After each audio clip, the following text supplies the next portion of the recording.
This podcast is part of the Big Heads Media Podcast Network. Go to bigheadsmedia.com for more great podcasts. Lesbian Nazi hookers abducted by UFOs and forced into weight loss programs. All this week on Town Talk.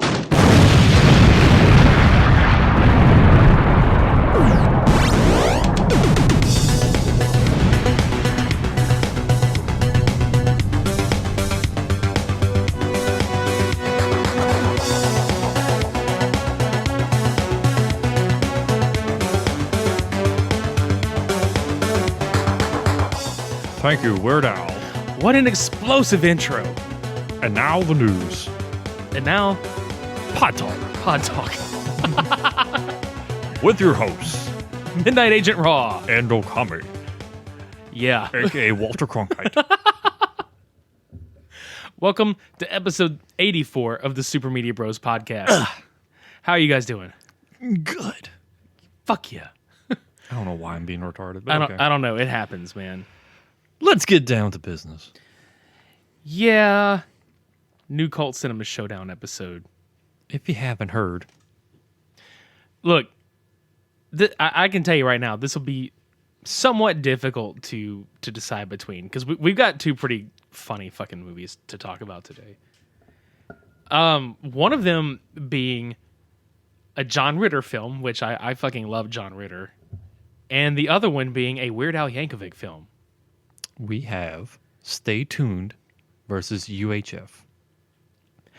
And I know if you have seen either of these movies, you'll totally understand the conundrum that comes to my brain between the two of these. These are two movies that I grew up watching, I grew up on, and still to this day, I crack up at the shit that happens in both of them.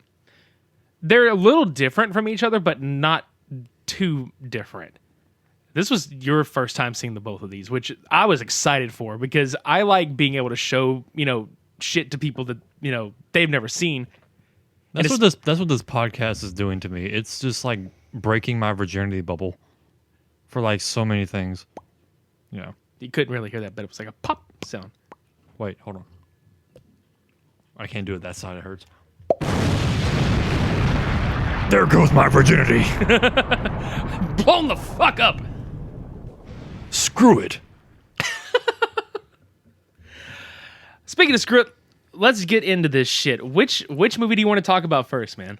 Might as well do UHF first. All right, let's talk about UHF. Okay. So UHF is pretty much like let's just skip synopsises for the most part and just kind of give you our rundown of these movies. Okay. So UHF essentially deals with a man that is given an opportunity to run a fledgling UHF station on the edge of bankruptcy. And for those of you that are not familiar with the term UHF, it stands for ultra high frequency, and it was particularly used to describe channels that were of like a higher frequency output, a higher like MTV back in the day was considered a UHF station for like just a reference point. Mm-hmm. So that's kind of this. You get programming you wouldn't normally see on like basic cable and things like that, higher tier, if you will. Paid content. Yeah. Okay, so the movie opens on, which we'll go ahead and throw this out the gate too. Both of these movies are like a little bit of spoof and satire. It's pretty cool, like the way they mixed both of them together. So the movie opens on an Indiana Jones parody, which it's Weird Al dressed up like Indiana Jones, but you don't see him for like the first 2 minutes, like his face. Until you see some random guy that was in the party draw a gun on him, and then he just turns around and immediately whips his arm clean off. Like there's no yanking. It's just cut. It's like in Samurai Cop when Matt chops the dude's arm off. The whole arm just falls. Yeah. And he just looks at it. It's like, ugh, walks away. It's like you ever go to the department store and just take a mannequin's arm off? That's pretty much the same thing. It was fucking hilarious though. Just click. Because then like Al has like this fucking look on his face, like I'm a badass, and it's got kind of like a 5 o'clock shadow going, sweating there in the fucking jungle, going into this fucking giant temple. I just realized he lives up to his last name, Yankovic. Mm-hmm. Yeah. It's Right, he yanked his arm right off. Mm-hmm. Whoop! It's like, fuck you. But yeah, he goes through the normal Indiana Jones routine. Goes to where the idol is, which is pretty much an Emmy at this point. No, it's the Academy. Or Academy. Yeah, you know what I mean. Yeah, but basically the TV award. Well, for him it'd be a TV award, but this is like he's like motion picture, like, and it's funny because like the Oscar has like its hands over its dick, like it's cross like over its dick, but going in whenever he walks in, there's like you know, oh, you shouldn't be going in there, you know, it's too dangerous, and there's like a shit ton of like do not enter, caution, stop, yield signs, like just right in front of him, and he's just walking through them and shit. It's like the natives had road work. Road work. Gee, I sure hope it does. I don't know. But anyway, he gets there and does the whole sandbag thing where he can replace the weight of the Oscar. And he ends up just throwing the bag aside. It's like, no, fuck it. Yeah, I love the look on his face. Like, nah, fuck this. Grabs it and immediately, oh shit, you know, everything happens. Yeah, the whole sequence where the temple falls apart and the giant ass boulder like rolling down after him. Literally everywhere. Yeah, I mean, he goes to like Egypt. He goes to, I think, the Taj Mahal or some point. He goes like all over the fucking world just by the green screen background. And then immediately on the road in some random neighborhood, he gets, you know, crushed by the boulder. Yeah, he was tired of running. And he's like, fuck this. And he just drops down. And he just gets splattered. What was funny, though, is it just looks like this giant human-sized deflated flesh-colored balloon in clothing. It's like, what's his name from Roger Rabbit at the end? Doom? Judge Doom? Judge Doom. Oh, yeah, yep. When he gets steamrolled. Good call. Mm-hmm. But then we fade out from that, and then we learn that we meet his character, which is George Newman. And he's staring at a burger grill. Like, he's staring at this meat patty just getting sizzled on the grill, and that's what, like, the sizzle from the concrete turns into, and he comes out of this daze, he's just staring off, and it's like, oh.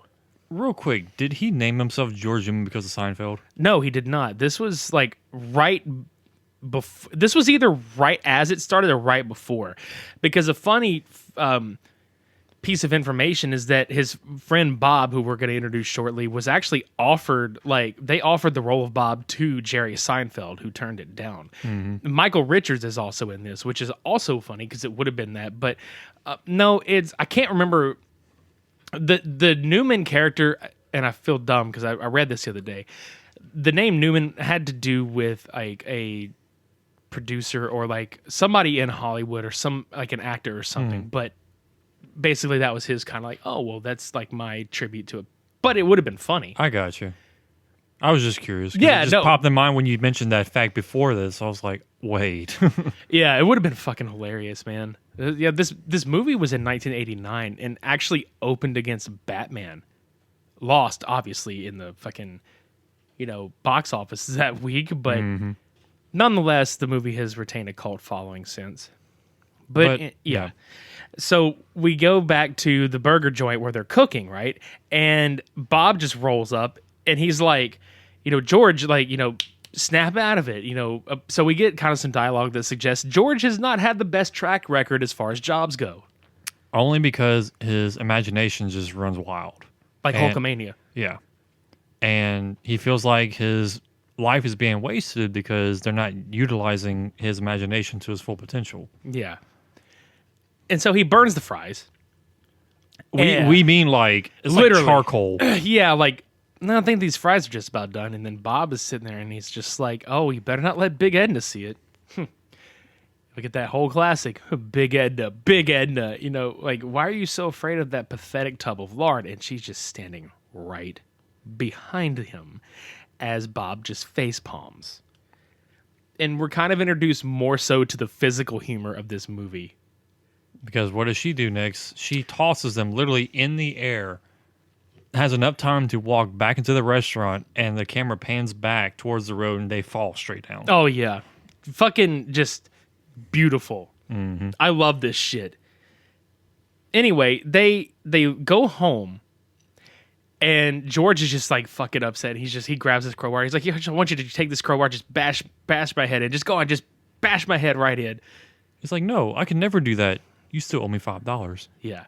Then some random dude flies out of a window from up above the building they walk up to, and George looks up and he says, "Cooney," which Cooney is a karate instructor that his little instruction school, or his karate school, is right next to George's apartment. Mm-hmm.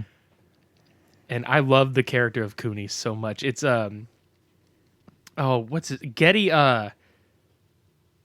Oh my God, I think it's Watanabe. Yeah, Getty Watanabe, who was actually in 16 Candles. Oh, okay. His Long Duck Dong.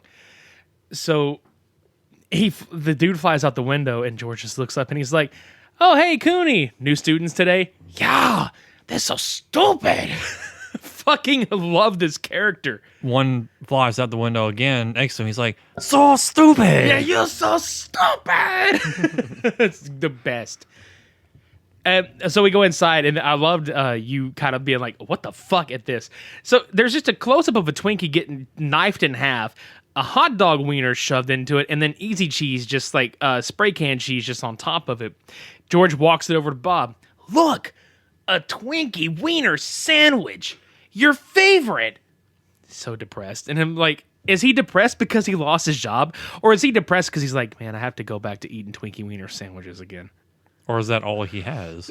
I mean, I don't know. It was just kind of funny. It's just like, man, am I going to have to fucking do this shit again? Which he actually gets a glass of milk, or like a mug of milk, and dunks it in there. Yeah, oh God. To like, make the flavor even more savory, I guess, to his taste buds. Savory, flavory milk.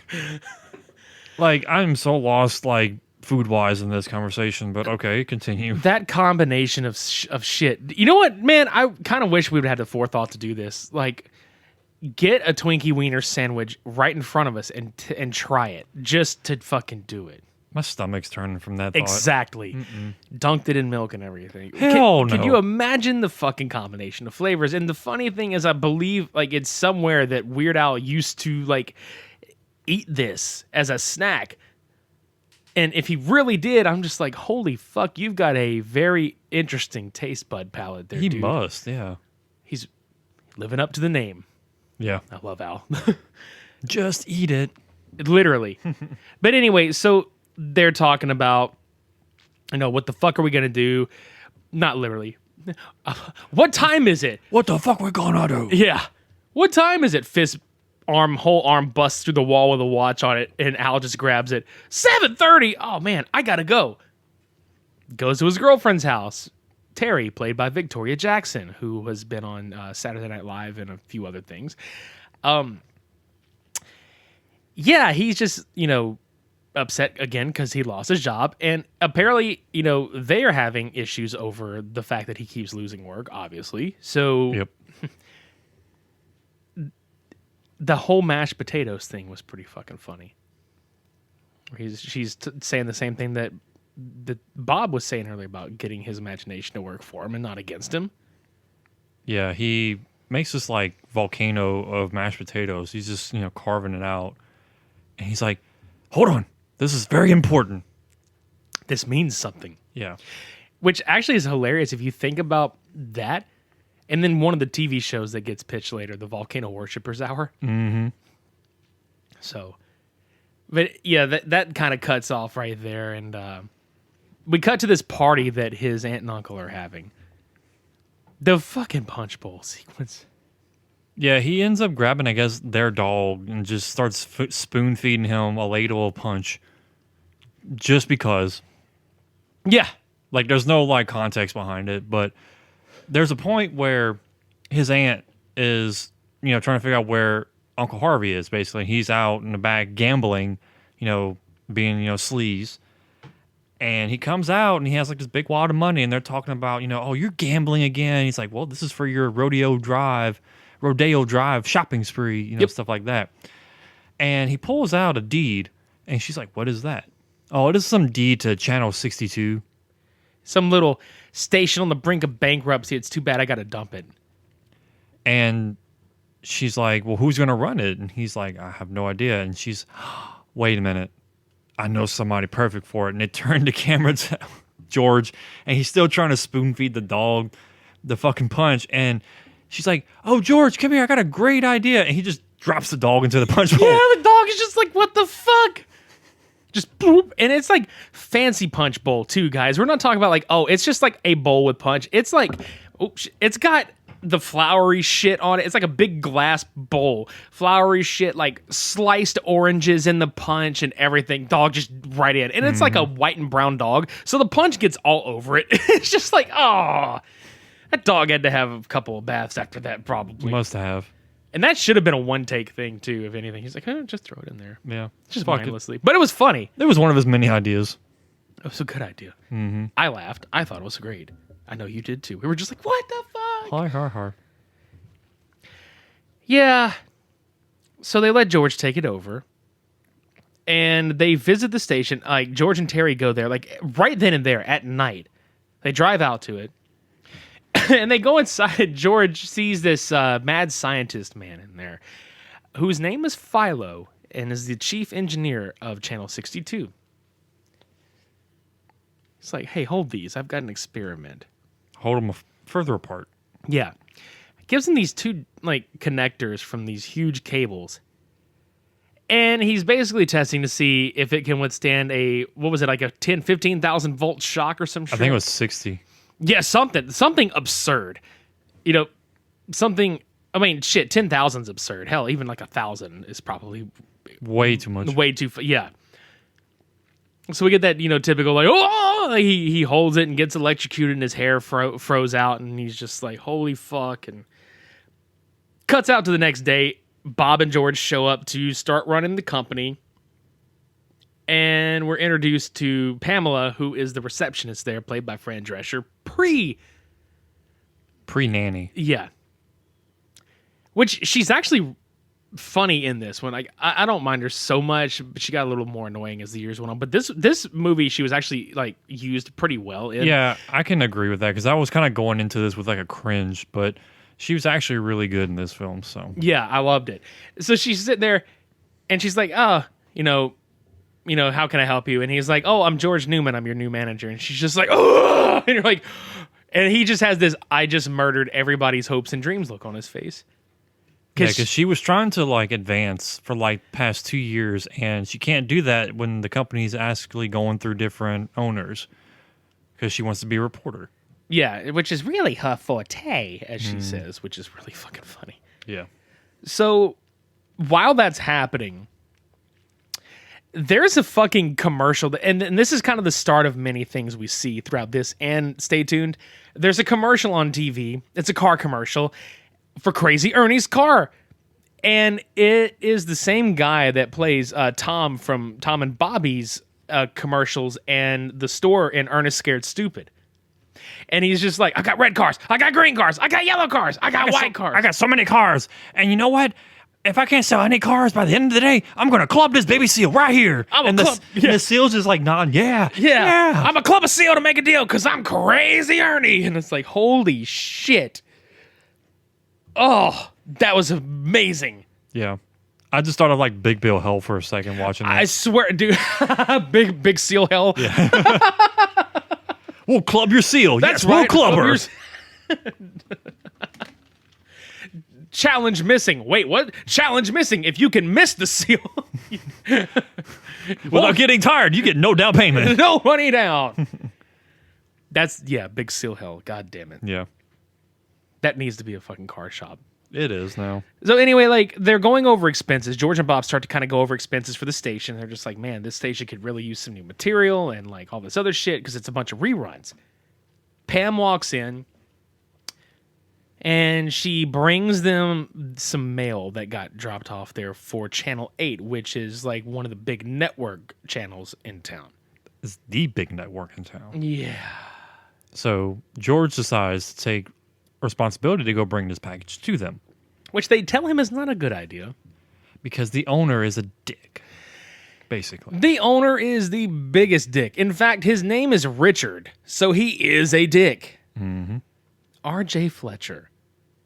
He's totally a douchebag. He's introduced by basically like shitting all over and bitching at his 3 fucking cronies that are in front of his desk talking about, oh, where's this research file? It was in this room. And then, just even something so simple as like he's like, how am I supposed to write anything with this pencil? Does this look like a number 2 pencil? No, but Dad, shut up. He's just a Breaks dick. the pencil, yeah. Yeah. But then we get introduced to the next character, which is Stanley. Stanley Spadowski. The crony, the middle crony, I guess, the whiny one, His kid, his son. mentions that the janitor cleaned up the office because he did put the file on the desk. So he calls in Stanley, janitor, which I had to think about this for a second, but he reminded me of Melvin from Toxic Avengers. A little bit. Yeah. That is kind of funny. Just because he was had that goofy nerd like janitor look to him, but anyway. This is Michael Richards also, guys. Right. So he asks him, like, did you see anything here that's not here? Well, no, I don't. The stapler? I love that so much. It's like, what is on my desk that you don't see anymore? And he's just, stapler. Like, you're just real like, stapler. I believe you have my stapler. But then proceeds to tell him, like, you're an imbecile, basically. We shouldn't be hiring people like you, so you're fired. Yeah, people like you should be put to sleep, he says. And it's like, God damn, that's harsh, man. So, yeah, they fire Stanley. Poor Stanley. Yeah. And here comes George with the package. Well, we missed something else, like, also, which says even more of how much more of a dick he is. He sits in his chair and the fucking research file's in his chair the whole time. Right. And he points it out, and he's just like, oh, so the whole time. Asshole. Fuck you. Yeah. But yeah, so... George walks in with he's like, Fletcher! Yeah, hey, RJ! Like, real, like... And one of the funniest scenes in this movie is that there's, like, telephone, conversation, writing, typing, printing sounds. Everything just fucking stops. It's like, I swear to God, hey, RJ! Dead fucking silent. He hands him the package. RJ literally threatens, like, stealing my mail. You know that's a federal offense, right? He's like, I didn't. And he's like, no, you know what? You're fired. And he's just like, I don't even work here. Trespassing? You have 10 seconds to get off my property before I call the cops. And he's literally looking at his watch and he's like counting down. Fucking RJ Fletcher turns into Ed 209 from RoboCop. He's like, get out of here. You have 15 seconds to comply. Like, fuck. State your purpose. Just gets the fuck out of there. Yeah, George leaves, and basically, we just are introduced to the fact that this is going to be like the main kind of like, oh shit, good guy, bad guy of the movie. If you want to put it that way. It has a very reminiscent feel of Bob's Burgers. A little bit. Bob. Yeah. Like, they're trying to start, well, in a way, they're trying to build this business from the ground up, in a sense. Oh, fast food. Yeah. Okay, yeah. And Bitch. Wrangler Bob is like the big honcho in this town. So that's pretty much what RJ Fletcher is. He's the Wrangler Bob of this film. Hey, RJ, bitch. I'm RJ Bitcher. He does bitch a lot. Right. We get introduced to one of the segments on U62, Town Talk. Which you heard a good introduction of that. Yeah, and that's like when it starts to get better. The first Town Talk is with Emo Phillips, which he's playing. I can't remember the guy's name. I think it's like Joe or some shit. I feel terrible. But anyway, he's a shop in, like, he's a, what is he, a carpenter? He's like a woodworker or something. So anyway, he is showing how to use shop tools. And this guy is just, he's not mentally there, or he's just kind of like having some kind of like impediment, basically. So he introduces them to the rotary saw on the table, and this guy literally starts pushing the board across the saw, and it's just like, yeah, it just works just like this. And then you see the red spurt, and George is like, ah, Yeah. Whoa! and he's like, oh, whoa. He starts shooting a freaking thumb. Yeah, blood is just squirting out of his thumb. And he's like, would you look at that? Would you look at that? Just call me Mr. Butterfingers. Boy, am I red in the face. Is my face red? Oh, man. And that was one of the sequences that got the movie a PG-13 rating, because Al was trying to get like a PG rating, but he also at the same time didn't want to cut anything. So that was pretty much what happened. Hey, exactly. Yeah. Let's talk about Spatula City, Cody. Spatula City. Spatula City. Spatula City. Where we sell nothing but spatulas. Fucking love this commercial. All right, kids, let's go. To Spatula City. It's legitimately an ad for basically the Sam's Club of spatulas. They have all types of spatulas, metal spatulas, plastic ones, different colors. You buy 9 spatulas, get the 10th one for free. It's like the Anna Lennon's of spatulas. It's just nothing but that. I love the whole like, hi, I'm blah blah blah. President of Spatula City. I like the spatulas so much.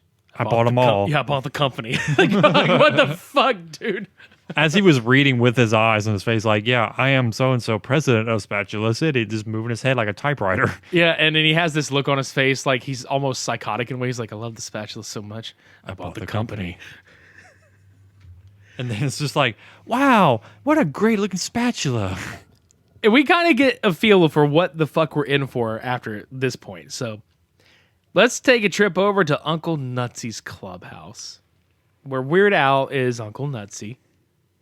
It's kind of like a play on like Pee-wee's Playhouse. A little bit. He just comes out of this cardboard or like wooden cut-up house and, hey kids, where do you want to go?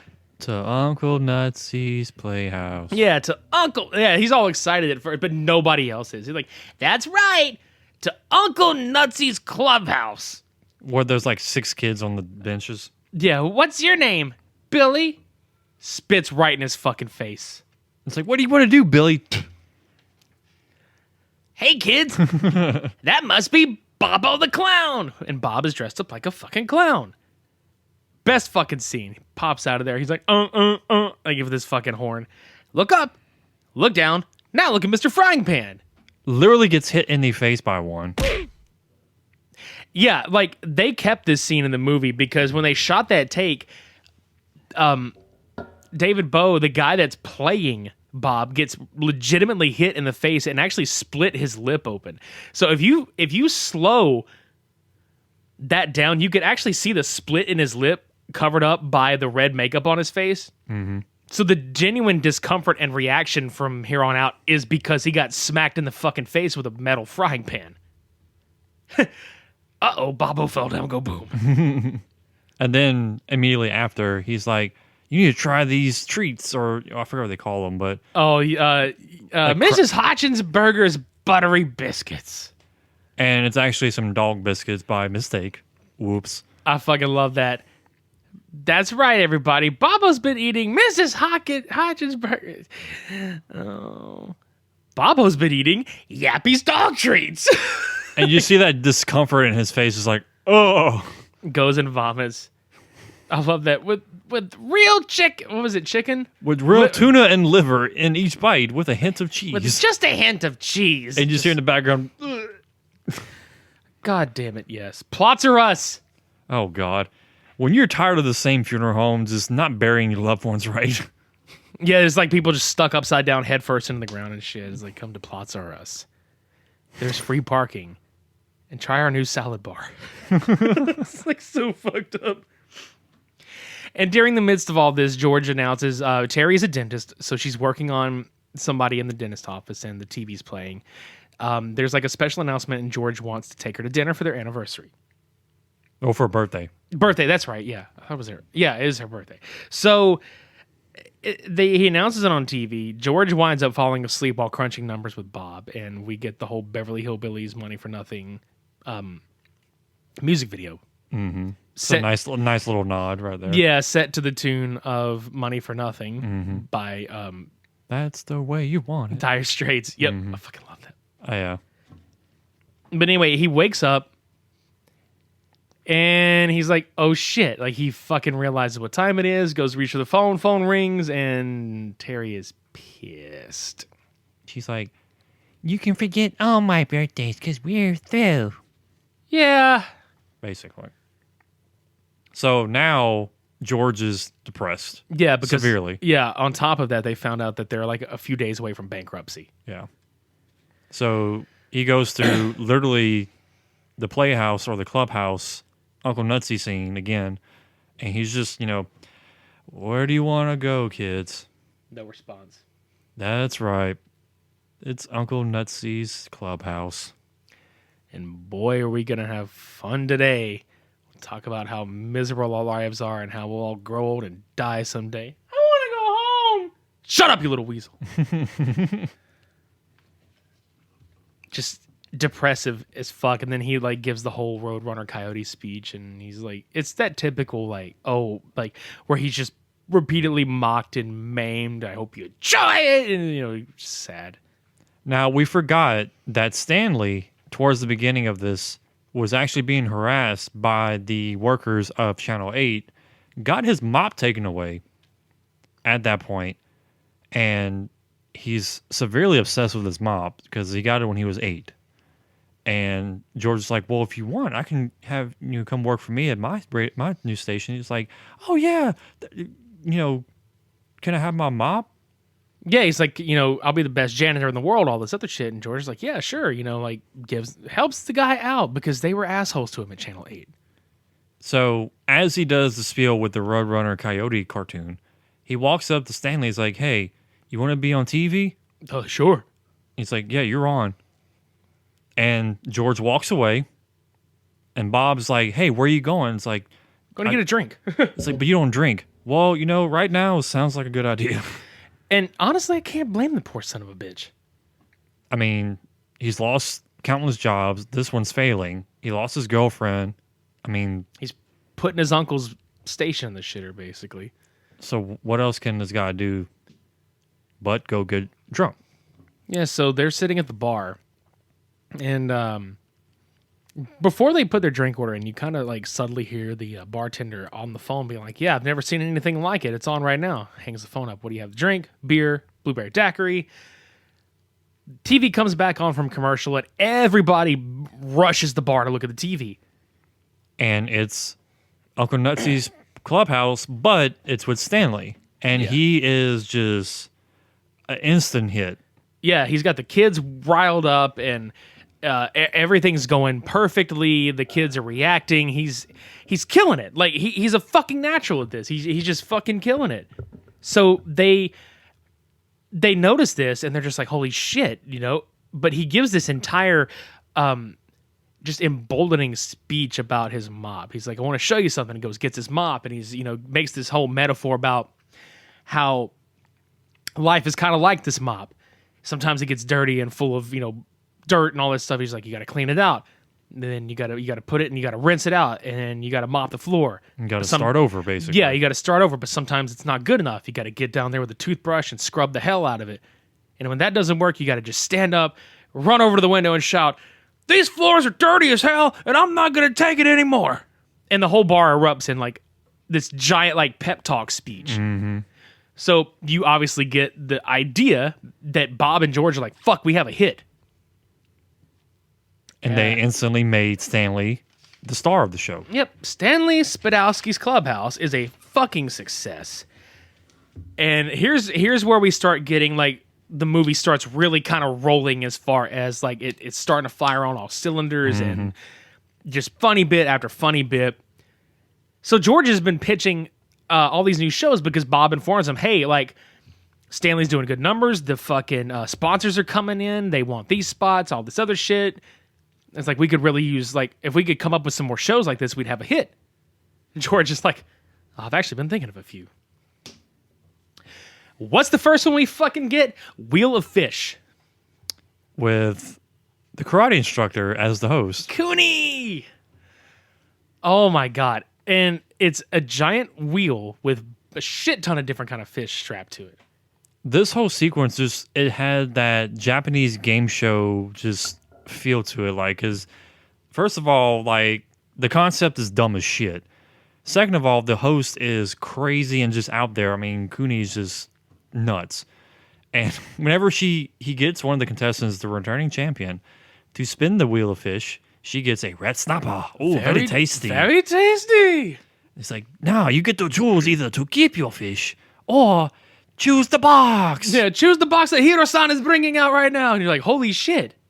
So everybody in the crowd's like, yeah, get the box, get the box. I'll go with the box. And he's like, and you get... Lifts the box up. Nothing. Absolutely nothing. Stupid! You're so stupid! I love that scene. I love Cooney. He's the greatest, man. Mm-hmm. So that happens, and then we switch over to Secrets of the Universe with Philo, which is sort of, I don't know. It reminds me of those like late night PBS like science programs. Like that's what Like Bill Nye. Yeah, but it's like a little darker. The room's all dark lit, and there's all kind of shit. And It's like Tales from the Crypt with science. I just love it. He's like, "Hello, my name is Philo, and this is Secrets of the universe." like all the fucking shit. Today we're gonna teach you how to make plutonium from common household items. What? Do tell. Where was this guy when I was young? Right. I mean, shit. Oh, fuck. I love that. Just so dry, just so calm. Mm-hmm. Plutonium from common household objects and items. Start hunting through my house for this shit. Right. What else was there? Rose Wild Kingdom. It was basically like a third-rate Cheech Marin doing this, which the guy was fucking hilarious too. It's a Mexican Steve Irwin in a way because he's in his own apartment and he has literally just these imported animals from all over the country or all over the world in his apartment. And he proceeds to show off a couple of them. He shows a turtle. He's like, look, you know, he actually does explain actual facts about the animals to a point, and then he does some crazy ass thing at the end. The turtle, he licks it. He's like, also, they stick to any surface, and he throws it into the seedling. He's like, look, it sticks. Proceeds to go to the ants, a little colony of ants on his desk, and he's just like, look at them. They make crazy tunnels, but, you know, they get really mad when you do this, and he shakes the whole fucking ant farm in his hand. It's like, they're really pissed now. And then also now we get to teach these dogs how to fly. And there's these random poodles on the ground, like 4 of them. And he's just like, okay, now, and I'm literally just about to say, oh shit, don't do this. And he does that, ready and set and fly. Oh, well, shit. sometimes it takes a little while for them to learn. Meanwhile, while this is happening, it cuts back to George and Bob watching the program on TV, and they're horrified. Bob's like, where'd you get this guy from? Bob's like, I thought you did. Yeah, I thought you hired him. It's like, uh-oh. Yeah. Yeah, the dogs are outside. They're pissed off too. Bark, bark.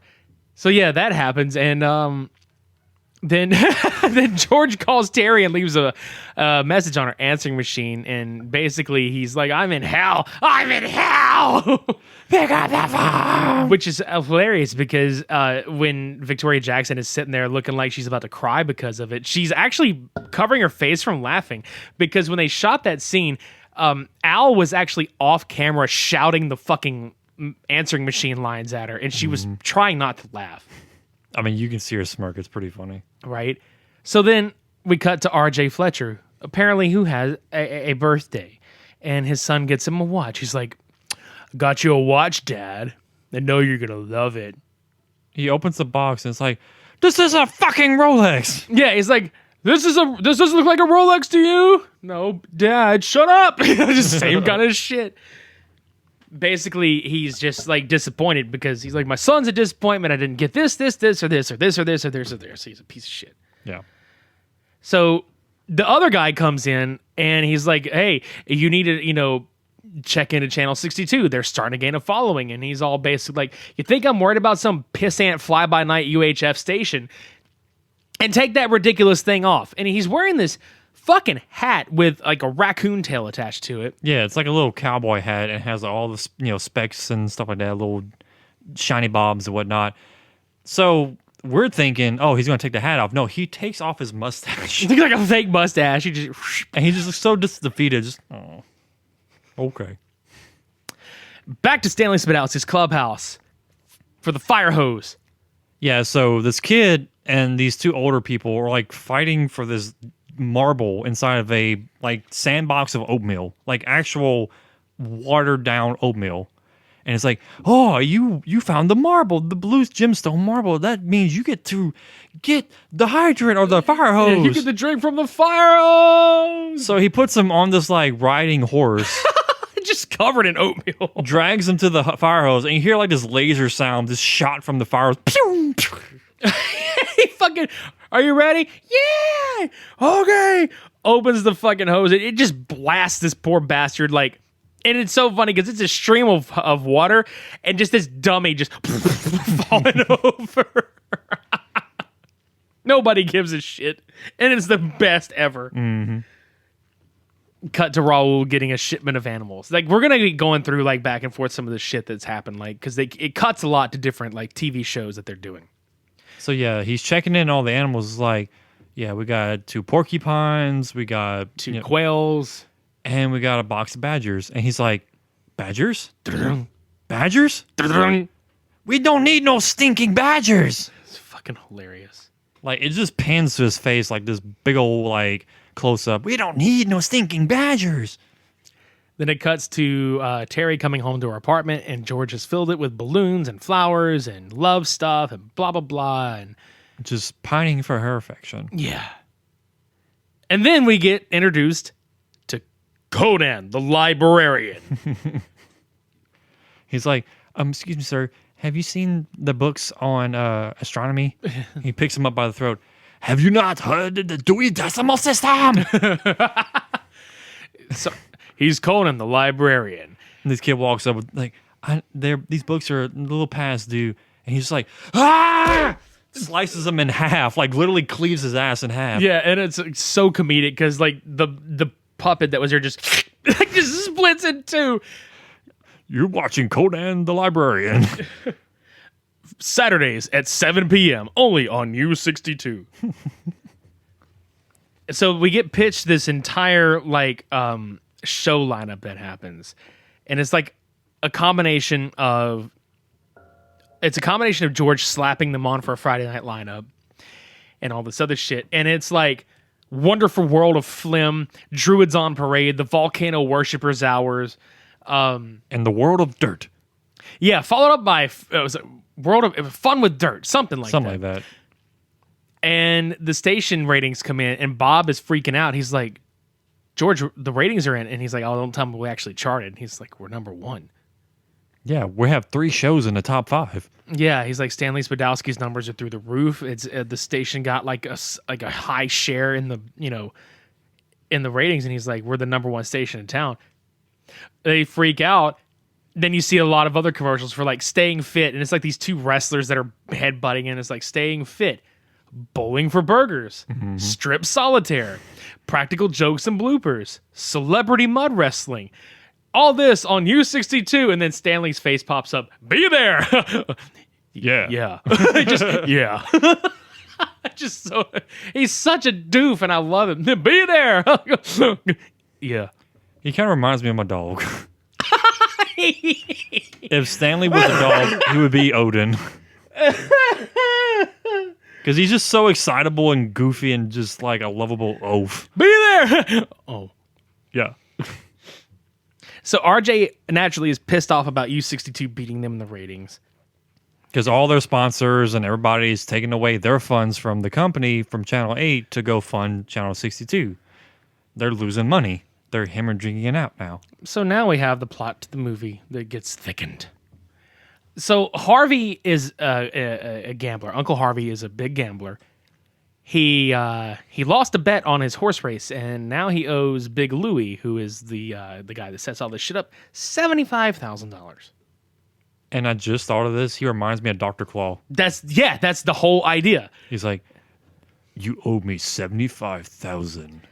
Yeah, he's like petting by a cat. Friday. Yeah, he's got 2 days to pay his shit off, petting on this fucking cat. And he has like this right hand that's like a fake hand. Somebody's like twisting it off and puts a meat cleaver on. He's like, by Friday. He chops this giant salami in half, which emphasizes he's going to cut his dick off. Pretty much.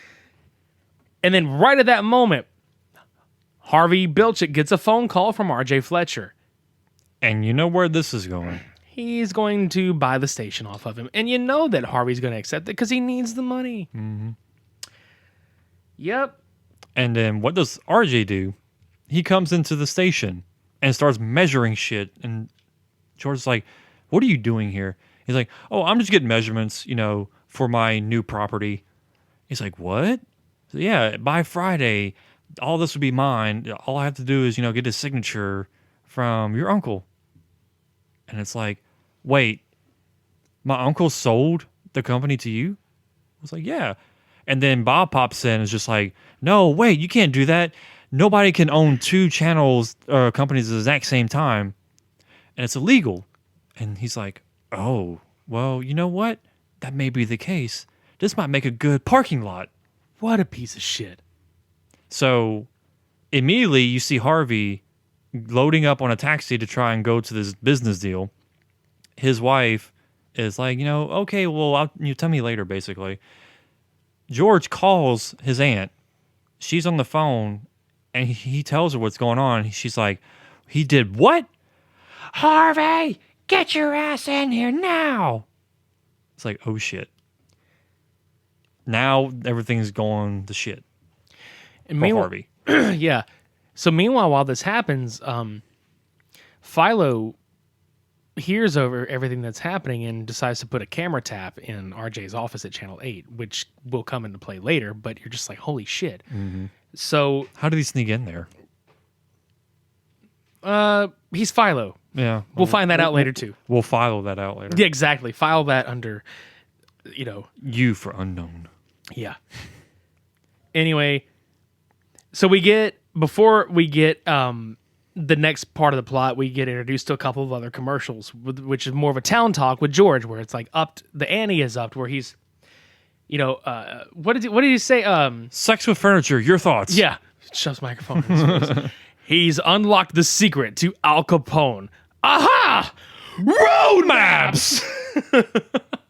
Fucking love it. And then you get like this pan across of four people. It's like a hooker, some random guy, a little girl, a KKK member, and some guy with a fucking Jason mask. Yeah, and an axe. And they're all beating the shit out of each other. And George gets a chair thrown in his face. It's basically Jerry Springer before it was Springer. Pretty much. And then, of course, we get the line that we opened our show with today. Yeah, which is fucking gold. Lesbian Nazi hookers abducted by UFOs and forced into weight loss programs. All this and more on Town Talk. Pow! Yeah, just right in the face with a fucking chair. Gandhi 2. Electric Boogaloo. This is basically them putting a Shaft sequel commercial, but Gandhi is in his place. And yeah, he's just beating the crap out of everybody, thugs and whatnot. Yeah, it's pretty goddamn funny. Yeah. Anyway, they cut back, and so they decide to run a telethon to save the station because George is like, hey, give me some time to do this, as Harvey has arrived in the city, and he's like, okay, I got to give George, some time to do this, but he tells RJ, he's like, he's not going to do it in 2 days. So he already doesn't have faith that this is going to happen. Right. But nonetheless, they start the telethon. And Stanley Spadowski is there. They have to raise $75,000 in 2 days. And while he's there, the money's just fucking poured in. And the way they do it is that they're going to sell stock of the company to the public so everybody has a piece of the station. Right. Smart. Mm-hmm. Well, during this, Terry decides to go talk to RJ about not buying the station, which is, kind of showing that she's having, her thoughts are turned around for right. George of the George of the TV, as seen on TV. Exactly. Yeah. So that's happening, and the homeless guy that we've seen around the station, he comes up to George when they first go to the station, asks him for change, and gives him $1 back for it. He's on the bench later when Pam actually goes to do a news report, which she actually did get to newscasting, and basically was told stay out of broadcasting. Broads don't belong in broadcasting. Right.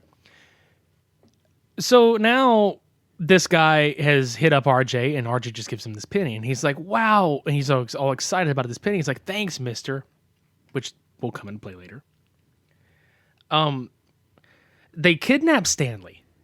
Yeah, they convince him that they sent him a pizza and they just, abduct him, and they're on the way back to Channel 8 station.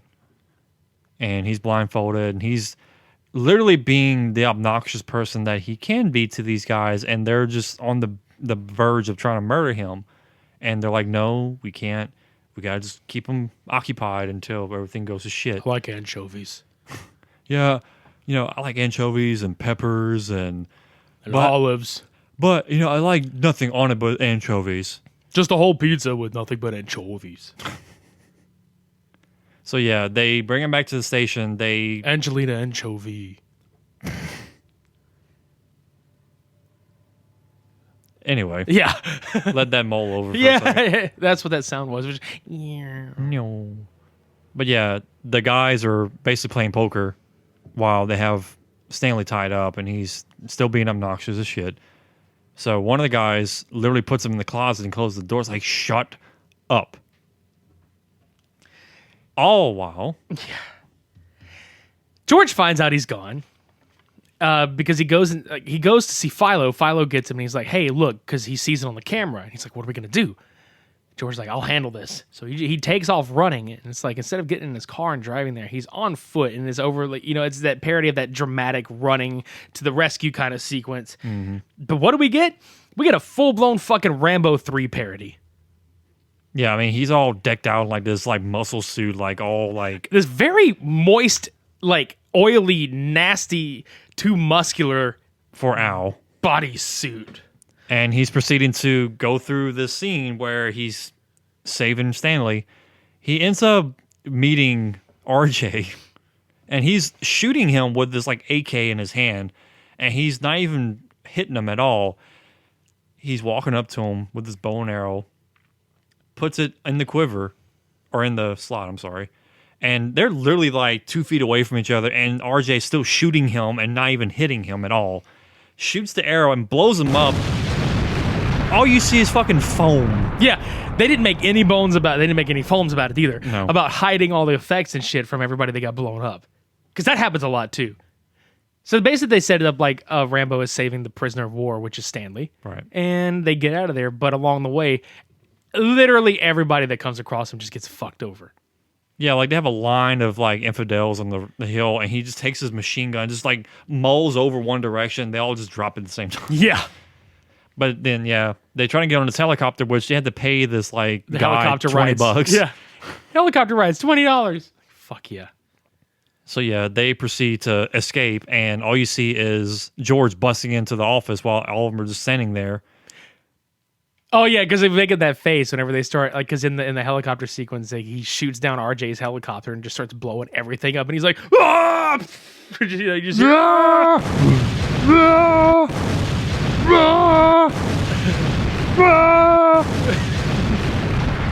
just over and over, and then he, like you said, he kicks the fucking door in. Ah!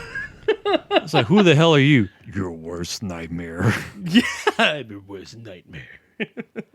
But before this part happened, we forget that Stanley somehow, like, strong arm broke out of this chair bindings he was in because he saw his original mop. Yeah. That was taken from him.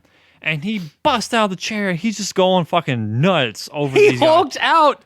Grabs this freaking mop and just starts bashing them here and there. And they run to the office. And that's where we get to this part where, they're trying to, he's trying to save them. Christ, it's hilarious, though. And then we get to the next part. Yeah, so they grab George and they're just like, you really botched things for this channel and all this other shit. And he just says, red rum, red rum. And it's a genuine look of confusion on the dude's face, the actor's face, because he didn't know what the line was and he wasn't told, and Al improvised it. So they're like, wait, I hear something. It's coming over from the supply closet. It's Cooney and his martial arts friends. And they yell, supplies! And jump out of the fucking closet, beat the shit out of everybody. And Great then, scene. Yeah. So they proceed to, like, everybody's like, oh, look, they're back. And they all come in on, like, motorcycles and a Jeep and shit. More people coming back than who went. Right. And this is pretty much like crunch time. Like, they're like $2,000 away from their goal and everything like that. RJ goes to the office, sees all of his fucking just idiots just fucking all over the floor. So he proceeds to go over to the telethon. Well, before that, he does that broadcast, remember? That's right. Yeah. So he's like, I have a very, breaking news bulletin for everybody in the town. So he proceeds to get this idea that he's going to do something conniving and fuck everything up. But we forget, before all this, Philo recorded Terry and RJ in the office while RJ was talking trash about everybody in town. Literally shitting on the community at large. So Philo is watching this, and he's getting ready to intercept the signal and input the signal of the video feed that he recorded during the broadcast. And as soon as RJ was done talking, it snapped right to RJ trash talking the town. And you just see RJ's face just like, oh shit. Yeah. How? And it's beautiful because Philo becomes the eating popcorn gif guy. Mm-hmm. Just grabs a beaker full of popcorn and he's just fucking rolling laughing. He's just like, yes, my job is done. Mm-hmm. Yeah, so that's when RJ rolls over to the telethon and he's like, well, guess what? You guys are fucked. He literally pulls the plug on the counter, like the clock counter. And you see Big Louie rolling up in his limo, ready for his payment. Yeah, and then meanwhile, Harvey's about to just say fuck it and sell the station anyway, even though they almost have the money because he's like worried about getting his dick cut off. But there's a hidden savior, which is the homeless guy. Which the penny comes into play. And he walks up to George. It's like, hey, you have any more of those shares? Because I want to buy all that you have left. And he has like a stack of money in his hand. And he buys $2,000 worth of shares. And George looks up and they hit their goal like immediately.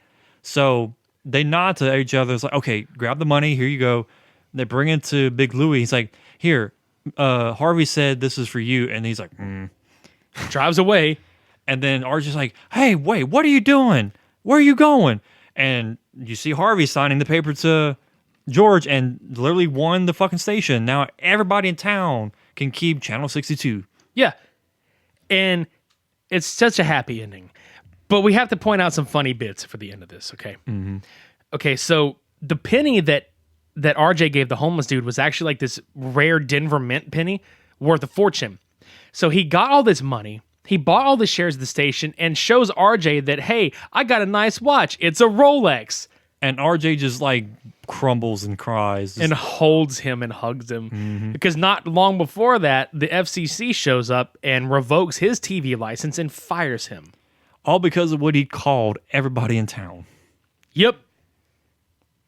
Good job, you dick. That's it. So, yeah.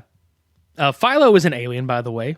Yeah, because he walks up to George, it's like, my job is done here, so now I must return to my planet. And okay. He just walks to the back. You see him walking to the back, and Harvey is talking to George, and then they pan to his face, to Philo's face, and it's just like that claymation-looking alien face, and he just lights up blue and just disappears. Yep. And then Terry and George reunite, and they end the movie where they look like they're in like Gone with the Wind or something like that, and they share a kiss, and the screen fades to black, and that's UHF. That was a really fun movie. Yes. I say, goddamn. I liked it a lot. That again, it's one of those movies that I don't watch 24/7, but it's one that I do frequently enjoy watching. Mm-hmm. I think before we move on, we'll talk about some biznaz, and we'll talk about how you can get paid to listen to us on Podcoin. Ooh, excuse me. But no. We get paid to listen to podcasting on Podcoin. I know. I had some extra Podcoins in my throat. I had to cough them up. Sorry. Oh, I'm sorry.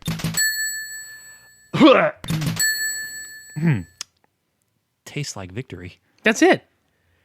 You can get paid to listen to people on Podcoin, especially us. Listen to us and get paid. You can download this app for free in the Apple Store and Google Play. Sign up using our offer code Podcoin. No, it's not Podcoin. Offer code SUPERPOD. There's too many pods around here. Right. To get 300 Podcoins on us. That's right. You don't get stinking badgers. You get stinking Podcoins. You get all the stinking Podcoins you want. So many that you'd be just stuffed with them, like me. and just cough them up into a fucking coin depository and be like, what am I going to do with all these coins? And if you're lucky enough, one of those pod coins might just be a Denver Mint penny that will get you a fortune. You never know, digital currency and all. Yep. You can donate it to charity or you can cash it in for prizes. Like a Rolex. Like a Rolex. Not really, but goddamn, it would be great if there was a Rolex. This one pod coin's worth a whole Rolex. Could you imagine how much a Rolex would be in pod coins worth? Fuck. Because you earn, if you listen to bonus podcasts, you get like 1.5 coins per 10 minutes that you listen. That's still a lot of listening. It is a lot of listening. Rolex Rolodex. Sponsored by Rolex now. It could be some dude that's literally rolling in like digital currency podcoin, and he's listened to us so much that he's got tons of Rolexes, and he just looks over and he's like, "Look, it's my Rolex Rolodex." It's Professor X because he's Rolodex. Professor Rolex. Literally Professor X. That was really funny. I'm tired of your shit. Shit. Yeah. So donate to charity, right? Yes, exactly. Yeah. It'll blow your mind. Always. Yeah. And while you're getting paid to listen to us, get paid to listen to things I found online.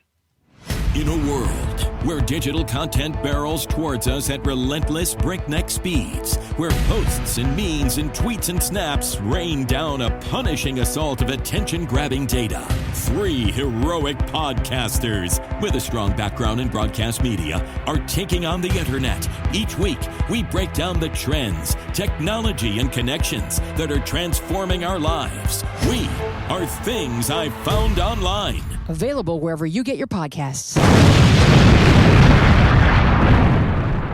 Fuck yeah. I mean, I figured that the music was so epic there needed to be an explosion. I think they died. There's parts of them everywhere. Shit. Sorry? Hang on, we'll be right back after this short break.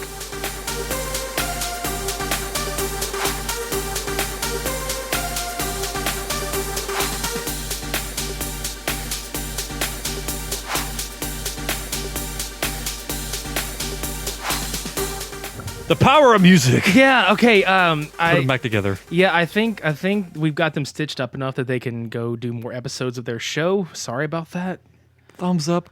Or pinky, we put the pinky on the thumb. They're missing their thumb like Emo Phillips is missing his thumb. Oh. Oops. Yeah, fucking whoops. Sorry about that, guys. Here's some pod coin for you. Right here. Yeah, just take it. Don't sue us. It's on us. I'm Michael Jordan. Stop it. Get some help. No. With your pod coin. Yeah, just fuck off. Let's talk about Stay Tuned. With John Ritter. Yeah, starring John Ritter. Rest in peace, damn it. Yeah. I miss that son of a bitch so much. He good dude. He good people. Now, there's a lot to unfold in this movie as well, so we'll do the best we can in terms of making it a little more compact. Yeah. The movie deals with a struggling plumbing salesman. He sells parts for like plumbing and things like that. He used to be a fencer. Like he was the captain of his college fencing team. Co-captain. It's like Excuse me. It's like Jack Sparrow. No, it's co-captain. But anyway, he's got talent. And again, this deals with an everyday man who has this exception for talent but can't apply it. Right. So we deal with the fact that he is a couch potato at this point. He's just depressed. His life doesn't have really any meaning. He's got a wife and kids, but his wife is really successful. He just kind of wastes his life, viewing TV all the time. And he's just, I don't know, he's depressed.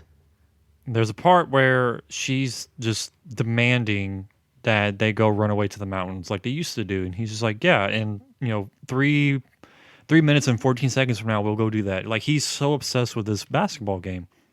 Yeah. So they get into it, and she gets so mad that she throws something, I can't remember what it was, into the TV and breaks it. Yeah. Well, we kind of skipped over the opening of this movie where this couple were just sitting at home and this mysterious man in black walks up and offers them something. Then it cuts to their backyard and there's like flashing lights and they disappear. Dun dun dun. So this same man shows up to Roy and Helen's house and offers him the package of a lifetime.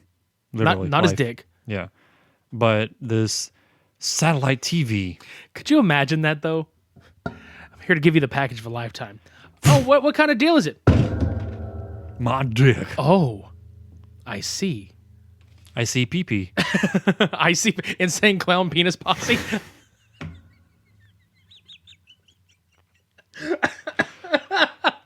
Dicks all around. Insane cock penis party. Yeah. Any fucking way. Insane cock party. Insane cock party. But yeah, he ends up giving Roy the satellite package of this broadcasting company that no one's ever heard of. 666 channels of viewing pleasure. Oh, that's a funny number there. Is it a funny number? It is. Oh, no. We're going there, people. Yeah, so this includes this massive fucking satellite dish in the backyard. Huge. That you can literally have it auto search for the signal. Mm-hmm. And this very nice and elaborate television setup. Has like surround speakers and big old screen and all this shit. Which Helen flips the fuck out over when she comes back in. She proceeds to leave. Yeah. Because she's had it. And way had it. Right. And there's like, there's some channels that he watches at first while she's upstairs like packing. He doesn't realize she's packing. One of them is 3 Men and Rosemary's Baby. Sadistic Hidden Videos, which is pretty screwed up. Yeah, I guess it's really fucked up. Yeah, so the dish goes fucky. Helen is packing up. So Roy goes to the backyard to like adjust it. She comes out there and she's like, "Oh, I'm leaving you," blah blah blah, because she starts hitting the fucking thing with a giant sledgehammer. Yeah, shovel. So the dish winds up sucking them in to the TV world, and they land on this game show, You Can't Win. And then we find out what's actually going on. There is a section of hell, basically, that made a deal with heaven to have this like bet of a system, basically, where they bet these souls will not survive 24 hours. If they do survive in their realm of TV, the whole 24 hours, they get to go, which is basically the redemption. Yeah. But if they lose, hell gets to keep their soul. Right. And it's all it's all to do with the television system, because they've gotten several souls like this so far, including the people in the beginning. Mm-hmm. Now, meanwhile, like, because this pops back and forth from this scene to the game show. So the game show is happening, and they're asking Roy and Helen these questions, like, on your anniversary, what were you actually doing? Yeah, when you missed your when you missed your wedding anniversary plans, what were you actually doing? And it was like the car trouble. It's like stuck at work or like at a bar watching the World Series. And immediately Roy goes, "No, seriously, I was having car trouble." And Helen's like, "Wait, you were watching the fucking game?" Right. And you're like, "Oh shit, this game is this world is not only designed to capture fuckers, but to tear them down so they can't escape." It's all torture. Yeah. So they get like hovered over this thing of like electric eels or whatever the fuck, because they kind of imply it. They're like, "There's a lot of gooey things down there, Dan. Oh no." And this was like the bonus round. So where if they won, they get this awesome prize, which is the Napper Crapper. The Napper Crapper 9000.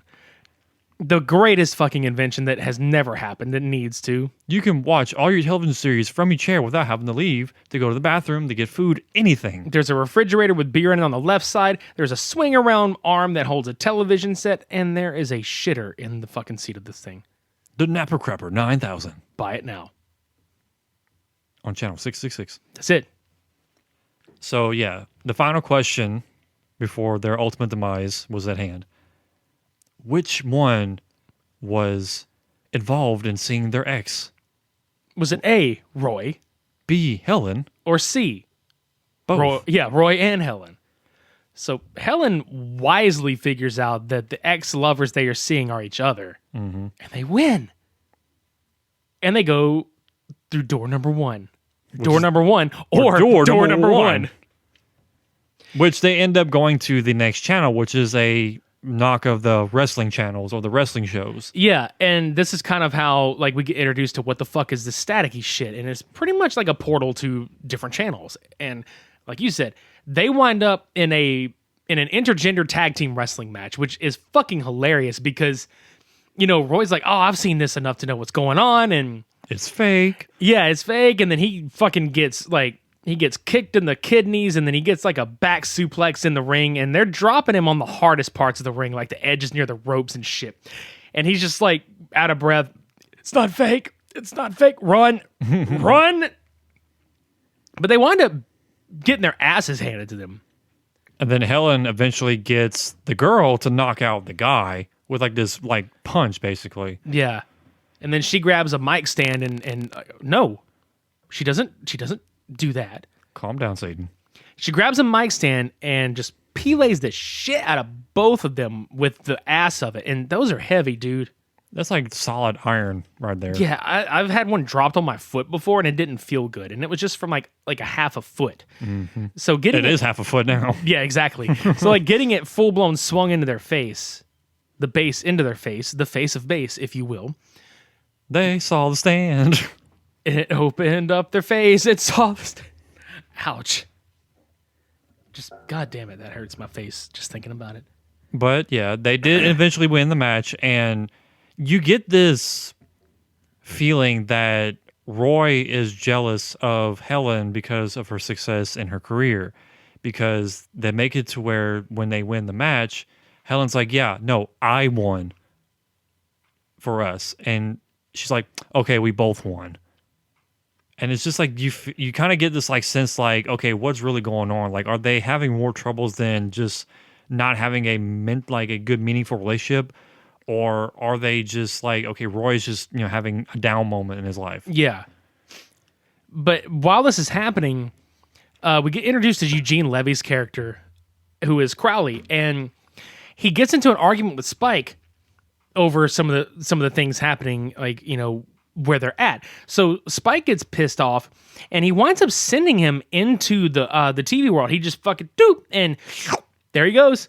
And he's like, oh, you need to go do some field work and shit. Yeah. So that happens.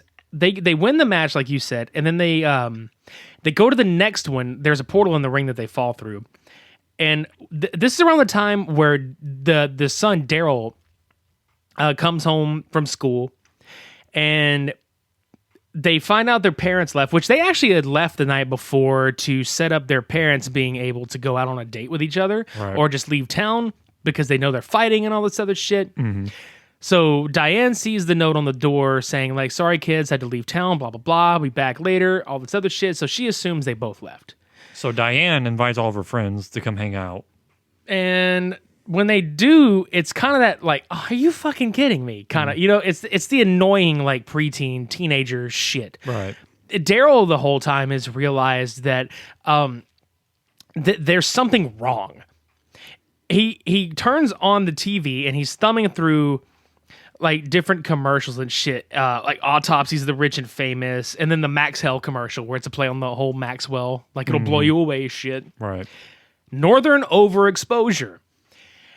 Here's where our next scene takes place. And you see Roy and Helen trudging through this ice lake, and they see this random guy just chipping away at the ice, and he's like freaking out. No, these are my holes. And they look up, it's like, oh wait, it's just you and Roy, Helen. It's like, wait, how do they know each other? And it's Crowley. So they're trying to figure out how to get out, and all of a sudden there's a pack of wolves coming to attack them. So they end up getting inside and trying to figure out how to get to the hole without being eaten alive, which Crowley's already dead at this point because there's a point where he's like so cold that his hand or his finger, comes off. Basically. Yeah, it pops off from the damn frostbite, basically. Right. But yeah, so the wolves just start attacking him because he goes to leave and find like the hole that they've been digging for the portal. Because that's where he explains that these portals are going to different channels and shit, and there's one in every place they go. Right. So he gets eaten alive by the wolves, or so we think, and he yells back at Roy. He's like, "Save her!" Right. So the little shed catches on fire because they knocked this lamp over. And then Roy's trying to figure out what to do, and he's like, he has an idea. So they push the shed towards the hole while the wolves are still circling around trying to get into the shed, which they end up having a hole where the fire caught, and there's the wolves. So what happens is they scoot away enough of the ice to where they can get in. Roy grabs the axe that's next to him and tells Helen to jump in. Protects Helen from being taken by the wolves. He jumps in next, but he gets like half his body stuck over the ice to where you can see his like upper torso. And he's trying to swing at the wolves to get him away, and he eventually slips through. Yep. And while this is happening, Daryl is his son Daryl's flipping through the TV. You see, like, what was it, a 30-something to life? Mm-hmm. The Silencer of the Lambs, which that was a funny fucking commercial. The kids start singing a Yankee Doodle, I think it is, or something like that. Yeah, or like Row Your Boat or something. Yeah, Row Your Boat, and they're like, oh, what are we gonna do? Silencer of the Lambs, and they just have the masks of Hannibal Lecter over their mouths, and also Silencer of the Pets, included separately. Meet the Mansons. This is the sequence where there's at one point that Daryl went to inspect the satellite in the backyard and got his bike sucked into the TV. And he rolls across Meet the Mansons, and the main character, which Charlie Manson obviously is as a kid, it's kind of like a Meet the Beaver or Leave It to Beaver kind of thing. Yep. His bike is there. So he starts putting two and together. It's like, wait, what if the parents are actually gone in the TV? Yeah, because he found his mom's watch by the TV, or his dad's watch by the TV. Mm-hmm. So he tries to tell Diane. Diane obviously is, it's that whole trope of like, oh no, you're fucking over imagination and all this other shit. Mm-hmm. Forgot to mention earlier that this also comes into play later. Daryl is like a hacker of sorts. Like he hacks radio frequencies and things like that. Yeah, he at one point got a video of Diane kissing this dude or something, and he's like trying to sell it on TV. Yeah. $3 a tape, send the money to this address, and it cuts off because his shit like overheats and explodes. Right. But yeah, he's basically really intelligent with like technological stuff. Yeah. And so we get to the next channel that Roy and Helen are trapped in, and that is the cartoon sequence. It's very Looney Tunes, Tom and Jerry-esque. Much more like a Chuck Jones kind of thing, but yeah. I fucking love this sequence, man. They're two mice. And they're trying to get to the food, but the parents of the house, or the owners of the house, have a defense system, which is a robotic cat. Yep. Pet 209. And this cat is literally chasing them like Tom and Jerry style through the house, which Daryl catches the show, and he ends up seeing Helen pull out a picture of the two of the kids, which are him and Diane, and he's like, Mom? Like, this is them. Yeah, because she obviously says her full name, her address, her kids' names, pulls the photo out, and you're just like, fuck, it's them. Mm-hmm. So now he's panicking, like trying to figure out what to do while Roy and Helen are trying to escape, which I love this little nod to Chuck Jones. Like, Helen gets out through the little mouse hole because they have this chase sequence and shit. Helen gets out through the mouse hole. The cat barricades it to where nobody can get in it. And Roy's like, what am I going to do? And he thinks about it. He's like, oh, wait, I can do this. He writes his letter, seals it, and it has a stamp of Chuck Jones's face. Yes. On the stamp. And I was like, I love what they did there. I thought that was really cool. So he sends his letter off to get a package delivered of a robotic version dog, same as the cat. So the dog pretty much beats up the cat. Well, the house is in shambles from the fight. Roy walks up to the door, tries to open it, and it falls over on him, and he ends up going out, basically. Yeah, and from here on out, we start seeing how Roy and Helen are realizing the faults in their marriage and are kind of like coming to terms with that shit. So he can't find Helen because she's somewhere else, but Roy gets sucked into the Wayne's World parody, Dwayne's Underworld. Which is fucking phenomenal. Yeah, it's basically a zombie Wayne and Garth on Saturday Night Live, which it's Saturday Night Dead. Mm-hmm. And they're doing the whole fucking shtick, like, the extreme close-up and hitting him in the face with the camera. He's got Sphincter Boy spray painted on his shirt, which he's tied to the chair. And, they're looking at photos of his wife in Playboy magazines. And he's like, where'd you get that? They're just being shits to him, dude. Yeah. And they give him the red hot poker and the eye cam, which is a big-ass, like, heated iron rod. About to stab him. Yeah, and they eventually go up to stab him with it, but he moves just in time for the poker to hit the rope, and he gets out, runs up the stairs behind the couch, and gets out to the next channel, and they're just like, oh, bummer. Yeah. Helen is she winds up being in the same place that Roy is. He gets transported to this really cool, like 1920s looking, like Film noir. Yeah, film noir, black and white, Dick Tracy-esque kind of thing, where he's this, detective in a suit, and he's got the inner monologue happening the whole time, and Yeah, because John Ritter's just like testing, 1, 2. Oh, okay. right? And I love that sequence too. Helen winds up being the damsel in distress in this one. Which at this point, Daryl gets Diane to finally see that, oh shit, this is actually mom and dad, because there's a picture on the newspaper on the TV screen of Helen. And she's like, Mom? And then Roy walks on screen in like full view and has like his monologue going. She's like, Dad? It's like, holy shit. So now she's in panic, along with Daryl, like trying to figure out what the fuck to do. And then we get like the channel gets like kind of fucky or some shit, because we start getting these other like commercials, because they figure out that they're going to try to hack, like Daryl's going to try to hack into the satellite dish while Diane watches and keeps track of them on TV. When she loses them, because they wind up getting out. Because the Seidenbaugh, the guy that was kidnapped in the very beginning of the film, he left his wife, and he's basically a gangster in the noir world now. Mm-hmm. So he gets shot and gives Roy and Helen his remote control. He's like, here, you can get out with this, all this other shit. And so they start changing the channels, and we get like The Exorcisist. Which is fucking funny, because it's like, oh yeah, feel the burn. And then one of the dancers just poof, goes up in flames.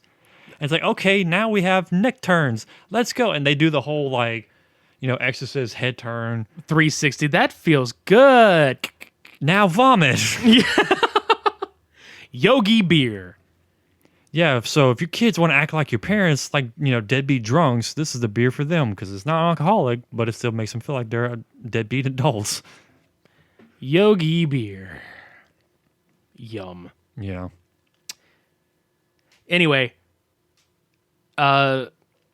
they leave the noir world. Then we get another channel of the Home Shoplifting Network. And they fall into this like French Revolution based television show. It's like a drama, like a 1700s French Revolution Yeah, shit. where the Nabal, as they call him, like the Nabal, and he the Marquis de Nabal. Marquis de Nabal, that's it. So he's dressed in drag, trying to escape from the French authorities, because they're going to put him in the fucking guillotine and chop his fucking head off. Which they eventually find Crowley missing an arm and a leg. Yeah. Just, wow, he escaped. It's like, yeah, he gave pieces of himself to the wolves to escape. So now he's hobbling around on a crutch. The problem here is that the remote control that they received from Seidenbaugh has been crushed by a horse carriage. So now they're just stuck here. But they get found. Diane finds them, and they're trying to do it because like the movie's almost over on the television, and the conclusion is that he loses his head. Now at this point, on the Hell TV or the Hellivision side, the timer is about 10 minutes away. Like they're close to basically getting redeemed. And it's the first people that ever have been redeemed. And Spike is losing his cool, so he's just like, okay, I'm gonna go take care of this shit myself. Yep. So at one point before that happens, Daryl actually gets through to them by doing this like chain of events where he gets more power from the house next door. Yeah, and wires it to his little radio system. And he projects his voice over the TV channel, and everybody freaks out. It's like, is that God? Yeah, and then because Helen runs up and she's like, yes, it's God. And everybody just like, oh my God, freaks out and like gets down. And he's like, yeah, release the, release the Marquis de Nabal. And he's like, right, God? And Diane's like, no, tell them to release the Marquis de Nabal. And he's like, oh, release the Marquis de Nabal now. Yeah, so Spike is all happy. Or not Spike. Crowley's happy. He's like, we beat Spike because it's done. Mm-hmm. But I think what you were going to say was when before Spike gets in there, they have a revelation where the contract was only for one person, and two people got sucked in. So he's just like, I'm going in, release Roy, I'm getting Helen. Mm-hmm. So that's, yeah. They shoot Roy back out, and they go to the next part, which is, I think it's the Western one, if I'm not mistaken. Yeah. basically, he kidnaps Helen and ties her to this wagon full of explosives on a train track. It's extremely like, old school Western villainy shit. It's so fucking funny too. The 310 of Yuma can't come any quicker. Exactly. And I love Helen. She's sitting there. She's all, he's gonna hit me with the train and blow me up. Right. Like basically chewing him the whole time. Get your ass back here. But he goes, like, Roy gets spit out, and he finds the TV because Spike has like gone on there, and he's like, hey, Roy's basically this lazy piece of shit that's not going to save his mom. His wife. He's a fucking loser. His mom's a bitch. His dad's a bitch. He's a bitch. Everybody's a bitch. Hey, bitch. He's not going to save Helen because he's lazy and he's no good. You're no good. You're just a chicken, Roy. Cheep, cheep, cheep, cheep, cheep, cheep, cheep. Oh, hi, Mark. Yeah. Anyway, he goes back into the TV after her to the Western sequence. Fuck, this is pretty fucking great, though. Yeah, because they have this like quick draw showdown in the middle of the town, and Helen's like, "Today, Roy." Well, he gets shot. We think Roy gets shot and he dies, but he doesn't. He got shot in the remote control, which John Ritter has this weird thing about getting shot in movies but not getting shot. Because he got shot in the chest in Problem Child, but it didn't fucking shoot him. It shot the damn rock the hardened prune that he kept in his pocket. Ironically. Yeah, so now he's got a remote control that takes the bullet instead. But here's the fucky part. The remote control that Spike has is also synced up to the controller that Roy has. So everywhere that Roy goes, Spike is going to follow. So they're tussling on the ground, and the channels keep fucking changing. What's the first fucking place he goes? Star Trek The Next Generation. Yep.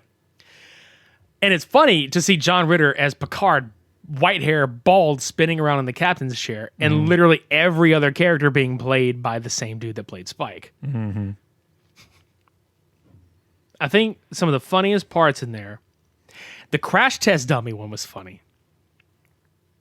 The hockey game one was pretty funny. But Driving over Miss Daisy was fucking funny. it was hilarious. But the kicker, the best one of all these. The Salt and Pepper music video. The Salt and Pepper music video was funny. I was talking about the Three's Company reference. That one was great, but I do like the music reference though. Oh, I do too. But it's just funny because Ritter just falls the fuck over this couch in the whole suit when he played Jack on Three's Company. And the girls come in and are like, "Where have you been?" And the camera just zooms and he breaks the fourth wall. Ah! Like, get me the fuck out of here. And I loved it because, like, how are you going to do a movie like this and not fucking reference him being on television on Three's Company? It was beautiful. But yeah, the Salt and Pepper video is fucking great. He's dressed like Prince in like this yellow, he looks like a banana. It's like Milli Vanilli's suit. Like, instead of the big old shoulder pads, it was just that color tone, like striking yellow.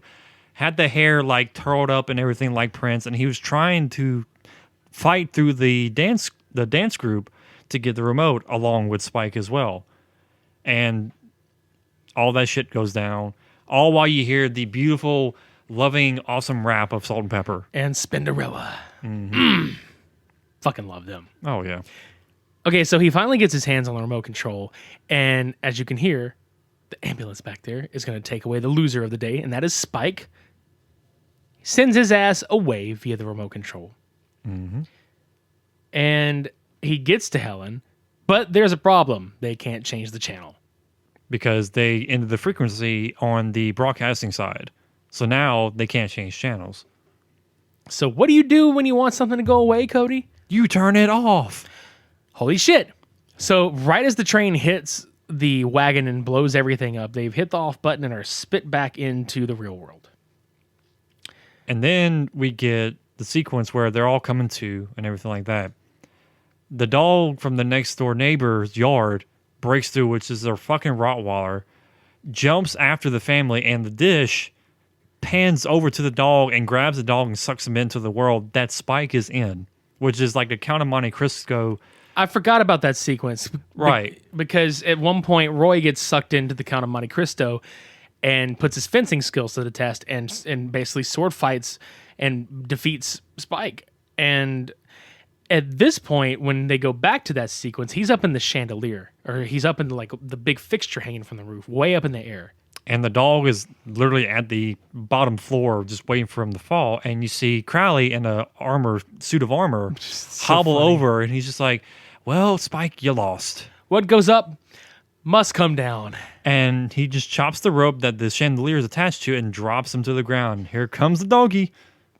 Oh, hi, doggy. Eats the fuck out of him. Why didn't he call it Spike TV? I don't know. Spike in ratings. A spike in ratings. Jesus Christ. There were so many funny things about it. Like the Napper Crapper 9000, all these commercials. I love it. A spike in ratings. Mm-hmm. God, that's amazing. Ha. He did have a spike in ratings. What a piece of shit. Asshole. But anyway, there's a happy ending. The family reunites. Roy and Helen get back together. But most fucking importantly, Roy opens up his own fencing school. Finally has purpose in his life. Yeah, and it's fucking cool as shit. I like the little line. He's like, "Well, where'd you learn that?" And this little girl's like, "I saw it on TV." And he's like, "Don't always believe everything you watch on TV, guys. It'll get you into too much trouble." Mm-hmm. So there's credits, and it's funny because during the half of the credits, you know, for the front half of them, there's some really funny television show parodies that happen. There's Beverly Hills 90666. There's I Love Lucifer. The Golden Ghouls. The Facts of Life Support. Murder She Likes. The Fresh Prince of Darkness. Mm-hmm. Unmarried with Children. And the David Dukes of Hazzard. So fucking bad. I love it, though. And that's Stay Tuned. I don't know, dude. This is one of those really tough ones for me. To be honest, it's not for me. And I have a good explanation as to why, but UHF wins for me. Yeah, and I was going to say, if I had to lean to one, it probably would be UHF, strictly for just the absurdity of the comedy that's in it. I think that, for me, is why it wins this week. But yeah, like for me, it's just hard as far as like, well, which one do I like more? But as far as a winner for this one, yeah, I would say, yeah, I would agree with that. I mean, Stay Tuned is a great film, but to me, it doesn't stand out enough compared to a lot of the types of films like it, basically. Those old 90s, like, routine, like, this is going to happen type films. You know, I mean, I like all that stuff. I like the 90s films and everything like that, don't get me wrong. But it doesn't stand out enough concept-wise, and a lot of the tropes that they threw in it were nice, but it just didn't make me laugh or enjoy it more than I did UHF. Oh, yeah. And like I said, Weird Al, I mean, he's a great person overall when it comes to humor and just, comedy. So he definitely did the most with this film, and that's why I enjoyed it thoroughly. Yeah. It's also the 30th anniversary of this movie, sir. Oh, well. Believe it or not. The clear winner for a clear birthday. Yeah, exactly. UHF came out in 1989. 30 years later, it's still making motherfuckers laugh. Mm-hmm. What a great victory. Yes. Next week, we're going to come back with our flop 10 list, and this time we're going to be focused on movie sequels. Now, it can be any fucking sequel that we have seen. It can be like the garbage trash B movies. It can be cult films. It can be mainstream. It can be the 3rd, 4th, 5th, or 6th. However many, whichever entry we decide falls into this category. And usually what we do for our flop 10 is we take 20, whatever it is, and we throw those into battle against each other. We get 10 winners, and then we rank them from 10 to 1. 10 being like not so bad to the first one being the worst. The grotesque of the group. We haven't done that since the video games last year? Yep. Yeah, so the flop 10 is going to come back in a big way. With style. Ladies and gentlemen, boys and girls, children of all ages, Hollywood got nailed with a death here recently of Rutger Hauer, who was an amazing fucking actor on all fronts, and probably most iconic in like Blade Runner. But we are going to be coming back with our 30th Cult Sim Showdown, featuring a movie of his. We're going to be doing Hobo with a Shotgun versus Machete, which is really cool because both of these movies actually first appeared around the Grindhouse film that Tarantino and Robert Rodriguez had done together. Machete was a fake trailer, and I want to say Hobo with a Shotgun was actually one of the fake trailer contest entrants. It happened, and then it got made. Both of these got made, and they carry that grainy Grindhouse nasty film kind of deal to them. So that's going to be a pretty fun little matchup there. Definitely. Not to mention, I love both of those movies. Danny Trejo is fucking Danny Trejo. Yeah, you can't go wrong with him. And Rutger Hauer is just was a fucking brilliant actor. So stay tuned for that shit. No pun intended. Huh. YouTube. We are on YouTube, goddammit. We are at, I think, 42 or 44 subscribers. So get us to 100 so we can get a custom URL. And then, like, you'll be entered to win a Super Media Bros merch package. So do that shit. Yeah. SuperMediaBrosPodcast.com holds all past, present, and future episodes of this show. So visit that motherfucker. Listen to us. Yeah. And if you like what you hear and you'd like to help us keep the show running with costs, and things of that nature, you can donate to us on Patreon. There's a $2 and a $5 tier. One, you can donate and just support us because you like it. The other one, you can donate and support us because you like it, and you can also get some stuff like stickers, buttons, exclusive episodes. I mean, goddamn. Why are you not? Yeah, do the thing. We got you covered here at the Super Media Bros Podcast. Yeah. But if you're missing out on all these things, it's probably because you're not following us on social media. Doing the Facebook and the Twitter and the Instagram. At Super Media Bros on Facebook, Super Media Bros _ on Twitter, and Super Media Bros Podcast on Instagram. We have many pictures for you to watch, to view, to whatever. Pictures, videos. There whatever. are pictures you can watch because some of them are like visualizer pieces. Regardless, do it. Look at our stupid shit. Do it! It's not hard. It's really not. It's not. It's not. Make your dreams come fucking true. Bitch. God damn, this was a fun episode. I'm glad we got to fucking talk about these movies. But I want to get the fuck out of here, dude, because I gotta tell you, it is hot. Yeah. And I'm hungry. Yeah. And I'm tired. And that's not a good combination. Trifecta of fucking no. The trifecta of no.